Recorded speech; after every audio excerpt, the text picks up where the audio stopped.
What's up mga karayda? Good day at advance Merry Christmas. So for today's content ay update ko po kayo kasi marami nang nagtatanong nasa na po ang fake KTM or KRY natin. So ito na po siya mga karayda. Ayan.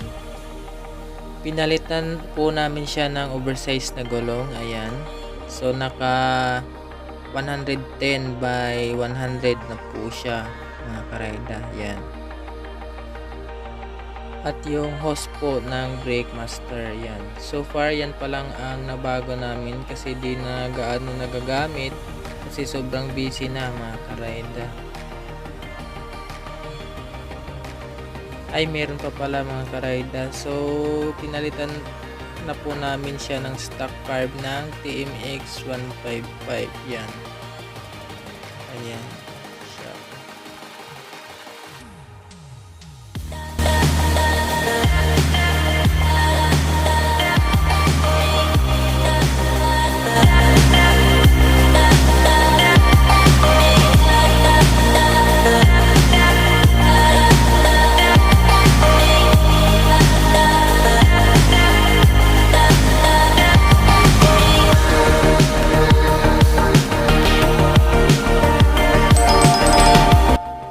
So next project namin dito ay papalitan namin siya ng oversized na gulong din sa harapan mga karayda para production bike na talaga siyang tignan. Ayan.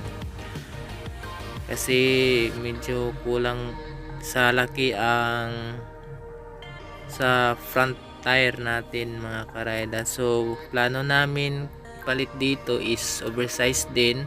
Baka magpalit kami ng 100 by 100 na size na gulong para pumugi siya ng todo mga karayda. Then baka mag-upgrade na din kami ng engine mga karayda. Gawin natin siyang 200cc plus mga karayda. At basta i-update ko na lang kayo kung ano ang pinalitan or papalitan namin mga karayda. Pero uunahin ko po muna ang street bike concept na build natin mga karayda. Ayan si Gain. Tatapusin ko muna siya. Budget meal lang din naman ang build natin sa kanya kasi pang service na lang naman natin to eh. Yan po mga karayda, simpleng simple lang. Ayan.